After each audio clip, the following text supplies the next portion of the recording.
Olá, sou o professor Robson Silva trazendo para você a resolução de mais uma questão do vestibular da UES de segunda fase de 2024.2. Mas antes de a gente partir para a questão, deixa eu já te fazer aquele pedido maroto. Dá uma curtida aí no vídeo e se ainda não tiver inscrito, peço para que se inscreva e também marque o sininho para poder receber a notificação de cada videoaula que for colocada aqui no canal, beleza? Então, gente, sem mais delongas, vamos para a nossa solução. A questão 11 diz o seguinte: um técnico em eletrônica tem à sua disposição uma fonte de bancada regulável e capacitores, inicialmente descarregados de capacitância C1 e C2. Os capacitores de capacitância C1 e C2 são carregados de forma individual, fazendo uso da fonte de bancada ajustada com as diferenças de potencial X e Y, respectivamente. Os capacitores agora carregados e desconectados da fonte são ligados em paralelo através de seus terminais. Nessa nova configuração, a diferença de potencial comum entre seus terminais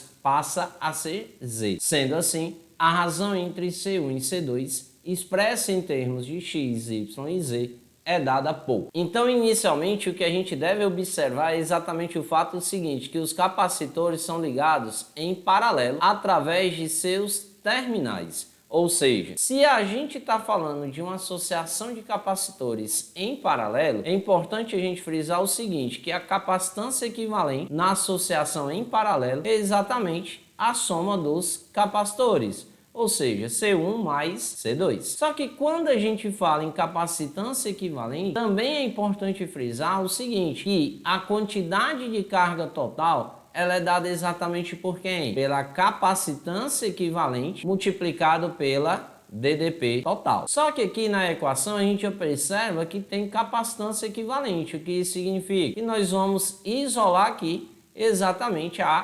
capacitância equivalente. E aí, quando a gente isola, nós vamos obter exatamente a seguinte relação. A capacitância equivalente, ela vai ser igual à quantidade de carga total dividido pela DDP total. Com isso, a gente já pode substituir nessa primeira relação. Vamos supor que tu tá fazendo isso. Porque, gente, ele não fala nada a respeito da quantidade de carga, mas ele fala a respeito da diferença de potencial que existe. Então, a gente vai ter que dar um jeito aqui de relacionar exatamente essa equação da capacitância com a diferença de potencial. Aí, ao substituirmos, nós vamos ter o seguinte: a quantidade de carga total sobre a DDP total vai ser igual à capacitância de 1 mais a capacitância de 2. Aí, gente, como estamos falando de uma associação em paralelo, o que a gente sabe a respeito da quantidade de carga? E a quantidade de carga total, ela é dada exatamente por quem? Pela quantidade de carga de 1 mais a quantidade de carga de 2. Com isso, a gente substitui exatamente aqui no Q total. Daí nós vamos ter que o Q1 mais o Q2 dividido pela DDP total, ela vai ser exatamente igual a quem? A capacitância de 1 mais a capacitância de 2. Aí agora a gente volta a usar essa ideia aqui de equação.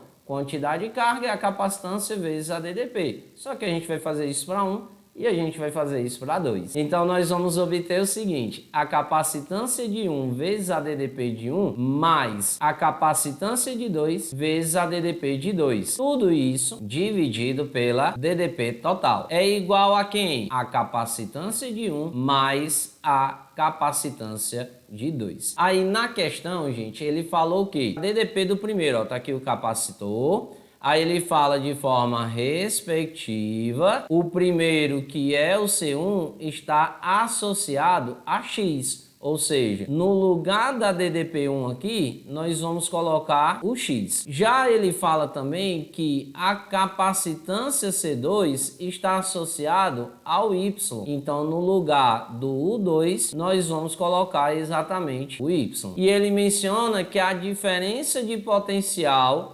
após a organização do circuito, ou seja, após montar o circuito de forma paralela, ela passou a ser Z. Então, no caso, no lugar da DDP total aqui, nós vamos colocar exatamente o Z. Daí nós vamos passar a ter a seguinte relação, ó. A capacitância de 1 multiplicado por X mais a capacitância de 2 multiplicado por Y, tudo isso dividido por Z é igual a capacitância de 1 mais a capacitância de 2. Aí agora o que é que nós vamos fazer? Como na questão quer saber a relação entre C1 e C2, eu tenho que deixar de um modo que eu fique com C1 multiplicando alguma coisa de um lado e o C2 multiplicando alguma coisa do outro. Para quê? Para o C2 que está sendo multiplicado passar para o outro lado dividindo. E aí eu obter exatamente o C1 sobre o C2. Daí, para a gente poder alcançar isso que a gente está falando aqui, nós vamos colocar o denominador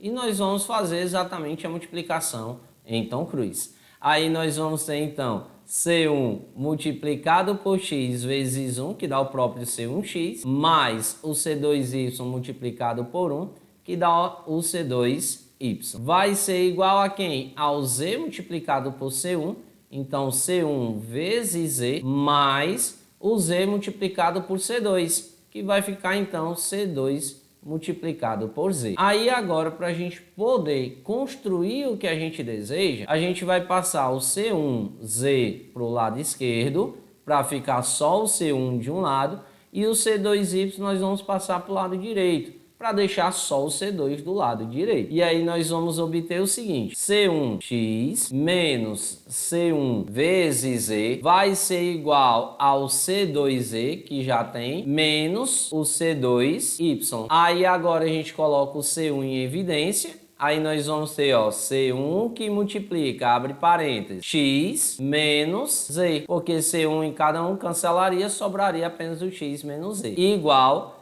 ao C2, que a gente coloca aqui em evidência, aí vai ficar o z menos o y. Aí agora que nós obtivemos essa relação aqui, agora a gente pode fazer o que a gente precisa, que é deixar o C1 sobre C2.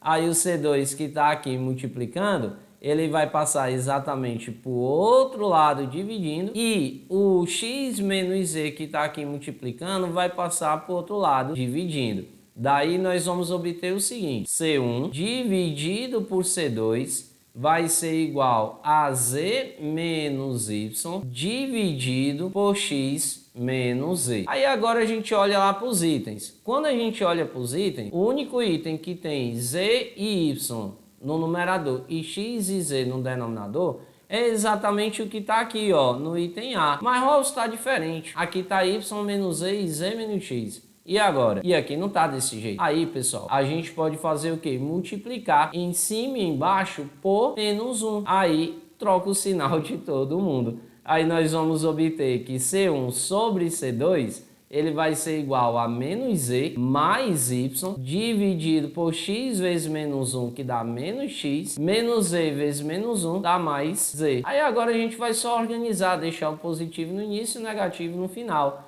Aí nós vamos ter então C1 sobre C2 vai ser igual a y menos z dividido por z menos x. E daí a gente pode se certificar que de fato o nosso item correto é exatamente o item A. De muito amor no tum-tum de cada um de vocês, beleza aí? Então, pessoal, vamos chegando ao fim de mais uma videoaula. Perceba aí que agora a gente falou de capacitores, que é um assunto que é pertinente. Você vai ver que em toda a prova da UES segunda fase tem aparecido, né? Se não for toda, é uma raríssima exceção que tem aparecido de fato as questões aí a respeito de capacitores. E é uma questão, gente, que já foi um pouco mais trabalhosa, a gente já pode considerar aí um pouquinho no final aí do nível médio da prova, exatamente o início, nível difícil dessa prova, beleza? Então, se ainda ficou com alguma dúvida, deixa o teu comentário que eu irei responder. Um forte abraço para você, fica com Deus, beijo no coração e até a próxima videoaula, se Deus quiser. Tchau, tchau, fui!